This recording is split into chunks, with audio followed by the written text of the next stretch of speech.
Graça e paz, meu irmão, gratidão damos a Deus pela oportunidade de disponibilizar a nossa voz, o nosso ânimo, a nossa alegria para poder meditar na palavra do Senhor, naquela palavra que traz vida, que traz renovação, que traz entendimento, que traz alegria e plenitude. Hoje, dia 3 de março de 2025, uma segunda-feira maravilhosa, a gente vai seguir aqui a nossa caminhada da construção dos nossos devocionais, que tem por propósito te estimular na busca de ter contato diário com a palavra do Senhor e que essa palavra produza em você renovação, produza ânimo e produza, para aqueles que ainda não entendem, ainda não aceitaram Cristo Jesus, produza o arrependimento por andar em desobediência e esse arrependimento leve a aceitar a Cristo como Senhor e Salvador. Não por uma questão pessoal dele, mas por uma questão da própria ação do Espírito, a ação do poder de Deus sobre a vida.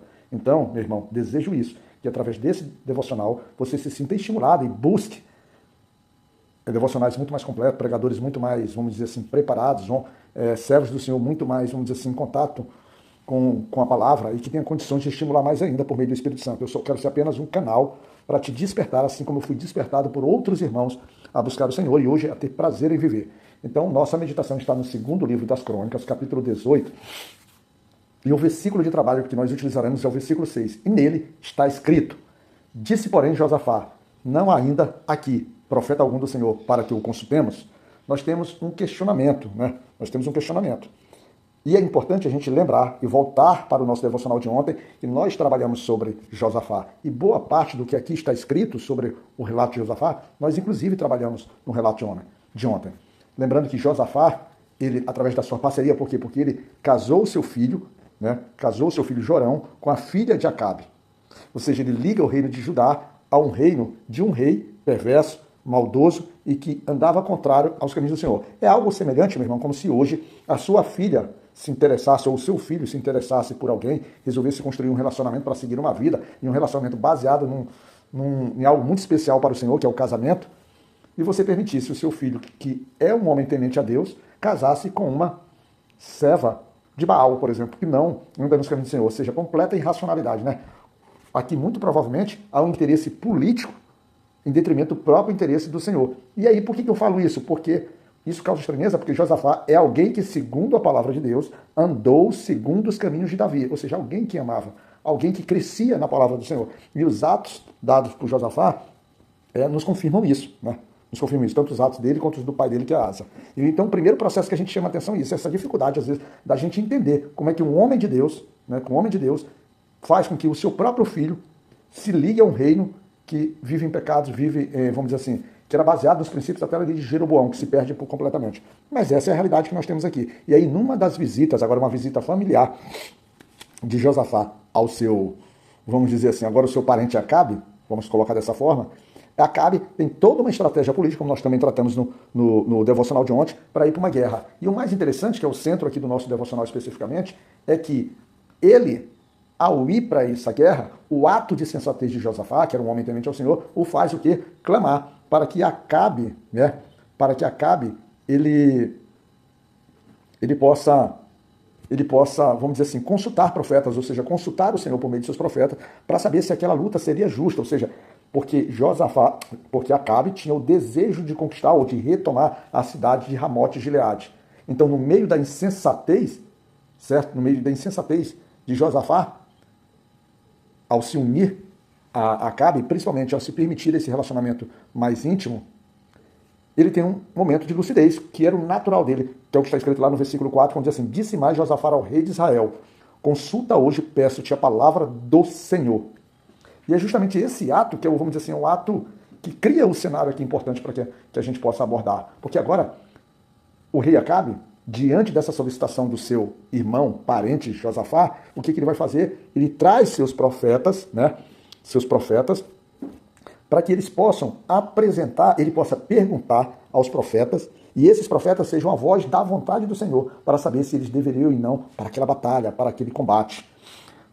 Mas em relação a esses profetas, é bom a gente voltar um pouquinho lá no entendimento. Lembra lá do tempo de Jeroboão, e lá em Reis, e Jeroboão, ele cria os altos de Betel, né, e de uma outra cidade lá, para proibir, para quê? Para que o povo de Israel, das 10 tribos, ele se direcionasse a Jerusalém, que era o local da adoração, e prestassem culto e honra, e com isso, vamos dizer assim, se aliasse ao reino de Judá. E ele sentia isso um risco muito grande contra a sua própria vida. Isso vai estar lá no livro de Reis, dentro dos nossos devocionais, entre os versículos 12 a 15, ou o capítulo 12 a 15 ali, a gente deve ter essa história. Então ele tem essa preocupação. Então o reino que foi dado para Jeroboão, ou as 12 tribos, o reino de Israel, ou as 10 tribos, ele acaba se perdendo porque ele faz esse processo e ele impede do povo. E quando ele faz esse impedimento, então muitos dos levitas, ou muitos daqueles que ainda tinham temor ao Senhor, eles descem para efetivamente para serem acolhidos no reino de Judá.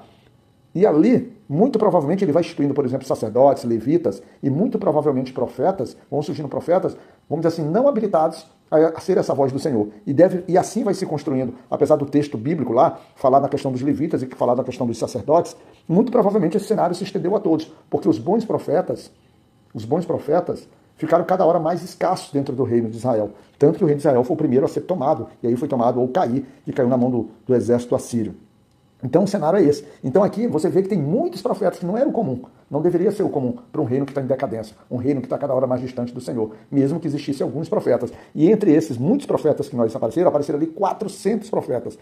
E quando o rei Acabe direciona a sua pergunta para ele sobre se ele deveria ou não lutar e avançar naquele combate, a resposta desses profetas, que nós entendemos ser falsos profetas, não serem vozes verdadeiras do Senhor, e ele diz assim, e eles disseram, sobe, porque Deus a dará nas mãos do rei. Ou seja, verdadeiros bajuladores, verdadeiros homens que não tinham, por exemplo, a própria voz do Senhor. Mas que o texto aqui vai intrigar porque a sequência, quando um outro profeta, né, motivado pelo versículo base do nosso devocional, que é que Josafá, um homem temente a Deus, ao observar aquele cenário, não sentir a presença do Senhor naquilo que foi dito, ou seja, que a mensagem foi dita do Senhor, ele clama, ele busca, ele pergunta se não tem um outro. E aí o rei Acabe apresenta que há um novo, o Micaías, mas era alguém. E a mensagem daquele profeta, ou a mensagem daquele mensageiro, era completamente desagradável, era completamente, vamos dizer assim, desprezível aos ouvidos de Acabe, porque Acabe era movido pelos seus propósitos, por aquilo que ele tinha em mente era o correto, e aquilo que ele definia que deveria fazer seria feito. Então, quando ele perguntava para os profetas aqui, que nós estamos tratando, que há a sinalização de serem falsos profetas, ele, na verdade, tem tudo estudado, e a verdade que esses profetas dizem é justamente a verdade que ele queria ouvir. Mas o profeta que vem em seguinte, que é o profeta Micaías, não é assim. Então, no primeiro contato, quando ele faz a pergunta, há a primeira confusão, porque ele confirma as mesmas coisas que os profetas, os 400 profetas, haviam dito. Ou seja, agora um profeta, que efetivamente é um profeta do Senhor, ele confirma na boca, confirma aos ouvidos daquele rei que ele deveria subir e que a vitória também lhe seria garantida, né? Pelo menos é a primeira sensação que ele diz. Mas a gente tem que entender e vislumbrar, por exemplo, que bem antes dele chegar e falar com o rei, alguém que não é querido para o rei, porque o rei não gosta dele, mas o rei não gosta da sua mensagem. E quando a gente não gosta da mensagem de alguém, quando a gente não gosta, quando ele diz as verdades para a gente, verdades que nos incomodam, verdades que nos travam, é natural a gente tentar o afastamento. Só que no versículo 12, há um cenário, vamos dizer assim, de preparação daquilo que o profeta havia dito. Olha o que diz no versículo 12. E o mensageiro que foi chamado a Micaías lhe falou dizendo, eis que as palavras dos profetas a uma boca são boas para com o rei. Seja, pois, também a tua palavra como a de um deles, e fala o que é bom. Ou seja, nós vemos claramente aqui, por algum motivo, né, talvez um processo até de coação, o mensageiro já diz assim, Micaías, se tu não profetizares para o nosso rei aquilo que os nossos 400 profetas já estão fazendo, certamente não te será bom. Ou seja, é como se fosse quase uma coação aqui no processo. Porque muito provavelmente, Micaías é alguém que já deveria estar vivendo em cárcere privado. Então ele diz assim, olha, essa é uma oportunidade para você. Então fica bem com o rei que tudo te sairá bem. Mas Micaías, muito prudente na sua saída, a gente vai lá para o versículo 13, ele diz assim, olha, vive o Senhor, que o meu Deus me disser, isso falarei. Então, a partir desse momento que ele recebe, vamos dizer assim, essa infusão, esse direcionamento de como ele deveria apresentar a mensagem para o rei, ele se coloca muito firme. Não. Eu falarei ao rei aquilo que o Senhor me falar. E aí tudo bem. Mas o que causa um incômodo é justamente a mensagem seguinte que é dada ao rei. Nós temos um profeta do Senhor que agora vai confirmar para o rei aquilo que os próprios profetas do rei já estavam lhe dando. E isso parece de contraponto àquilo que o próprio rei havia falado, o rei Acabe havia falado para o rei Josafá. Porque ele, antes de chamar o profeta Micaías, né, antes de chamar o profeta Micaías, lá no versículo 7, o rei Acabe dizia ao rei Josafá, diz assim, então o rei de Israel disse a Josafá, ainda há um homem por quem podemos consultar o Senhor, porém eu o aborreço, porque nunca profetiza de mim bem, senão sempre mal. Este é Micaías, filho de Ilá. E disse Josafá, não fale o rei assim. Nossa, a história aqui ela fica completamente confusa. né? Nós temos um homem de Deus que é Josafá, que ouve as mensagens dos 400 profetas. E esses 400 profetas instituem que eles deveriam ao combate. O rei Acabe ao combate, que a vitória lhe seria dada. Josafá, um homem do Senhor e temente, com sua percepção espiritual da coisa, vai e percebe e diz, não, você não tem um profeta realmente do Senhor para isso. É apresentado esse profeta do Senhor. O rei Acabe não gosta da sua mensagem, porque diz que irrita o profeta.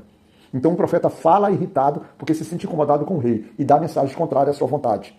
Mas só que esse profeta é estimulado pelos homens do rei, pelo mensageiro do rei, a convidá-lo a confirmar as mensagens dos 400 profetas. Antes dele sair, ele se nega porque ele diz que eu falarei a verdade. E quando ele chega diante do rei, ele fala justamente aquilo que o rei já tinha ouvido. Ele fala que a vitória lhe seria dada, porque ele diz assim no versículo 14, vindo, pois, ao rei, lhe diz, Micaías, iremos Ramote, Gileade, a guerra, ou deixá-lo-ei? E ele diz, subi e prosperareis e serão dados nas vossas mãos. Quando a gente chega aqui, meu irmão, meu querido irmão, aqui a maioria quando eu tenho pesquisado, a maioria fala que o profeta Micaías, ele desdenha, ele ironiza do Acabe. Eu confesso a vocês, meus irmãos, que eu vejo que isso não é um papel de profeta, isso não é uma atitude, isso não é uma ironia, isso é uma afirmação. Isso é uma afirmação. E aqui fica-se confuso para mim. Porque logo em seguida, quando o rei não aceita agora a mensagem, ou seja, ele fala algo, ele diz, fale para mim a verdade, agora o profeta Micaías, de fato, vai trazer a verdade. Vai trazer a verdade sobre a queda de Acabe no campo de batalha para os sírios. E o interessante, ele vai falar das duas visões, ele vai falar sobre o povo que está disperso no meio da batalha, como um pastor sem ovelhas, e ele vai falar também algo mais que é fundamental. Fundamental é que houve um espírito, olha só, houve um espírito que se apresentou diante do Senhor e se propôs a cumprir uma missão que o próprio Senhor já havia procurava alguém para fazer. Quando ele disse o seguinte, no versículo 20, então saiu um espírito e se apresentou diante do Senhor e disse, eu o persuadirei. E o Senhor lhe diz com que esse espírito está se manifestando aqui porque o próprio Senhor procura quem persuadisse Acabe para que ele fosse na batalha e ele caísse lá. Ou seja, há um cenário que é uma vontade do Senhor e ele procura alguém. E aqui, durante o texto, ele vai tratar um espírito de mentira. E se a gente parasse para pensar, é como se a própria boca de Micaías, num primeiro momento, trouxesse a própria mentira, mas com a própria verdade depois fosse manifestada por meio dele, porque a verdade dele não seria aceita pelo, vamos dizer assim, pelo rei, porque é o natural. É um texto que tem uma certa dificuldade para mim, né? Tem uma certa dificuldade, tem uma facilidade natural. Quando a gente, no primeiro momento, na primeira mensagem de Micaías para o rei, se eu disser que ele ironiza, que ele brinca, que ele desdenha, é muito mais fácil. A mensagem se encaixa com mais naturalidade. Mas eu acho que o contexto é um pouquinho mais, vamos dizer assim, mais trabalhoso, mais cheio de mistérios. E o mistério do Senhor, então, se faz presente aqui para mim. Porque se fala tanto por esse espírito, essa vontade de Deus, esse espírito da mentira, né? Que aí é soberania, são mistérios que eu não consigo explicar.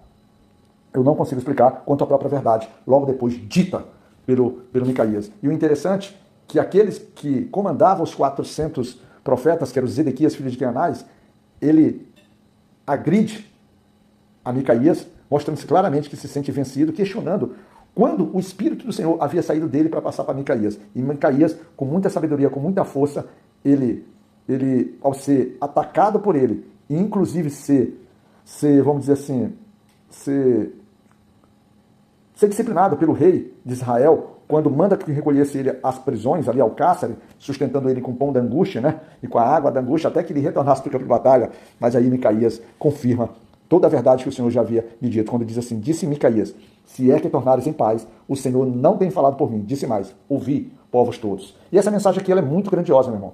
E você precisa estar preparado. Você tem recebido profetas, você tem recebido revelações, ou se apresentado pessoas hoje, se apresentando com profecias, né? Ou querendo pegar esses títulos de profetas, essas coisas, é muito perigoso para a sua vida. Cuidado, cuidado. Ouve, povos, a verdade. Mergulhe aqui na palavra do Senhor. Tem passagens que a gente vai ter uma certa dificuldade bem maior, é claro que tem. Eu estou fazendo aqui o devocional, falando do amor de Deus aqui, mas estou mostrando algumas coisas que eu não estou sendo levado a repetir o que outros pregadores, que às vezes têm muito mais conhecimento que eu, muito mais clareza, eu afirmo e confirmo isso, mas eu não posso simplesmente chegar aqui e fazer um devocional porque diz que toda a corrente cristã está falando desse jeito, que já é um ponto pacífico. Não, nós temos que ter intimidade na leitura da palavra. E reconheço aqui que a gente precisa ter um pouquinho mais cuidado, um pouquinho mais de zelo, mas que haverá profetas falsos, haverá pessoas que se apresentarão na nossa vida de forma falsa e manipularão as mensagens do Senhor, haverá. E a gente precisa estar atento. E que profetas como Micaías, profetas verdadeiros ou evangelistas verdadeiros apareçam na nossa vida, evangelistas, aquele que traz a palavra. Eu não estou atrás de pessoas que me façam revelações sobre a palavra do Senhor. Não. Eu estou atrás, sim, de pessoas que sejam evangelistas, que me discipulem, que me ensinem a palavra verdadeira, para que a própria palavra do Senhor se faça a revelação e que mostrem para mim daquilo que será o meu futuro, ou o futuro da minha nação, e como será. E isso a gente já encontra revelado na Bíblia Sagrada, que é a palavra de Deus, tá bom? Não andemos atrás desesperados em busca desses que nos revelam, não. Se você quer alguma revelação das coisas de Deus, mergulhe na palavra de Deus, chamado Bíblia Sagrada, tá bom? Fica na graça de Deus Pai Todo-Poderoso nessa segunda-feira maravilhosa e que Deus possa te cuidar, meu irmão.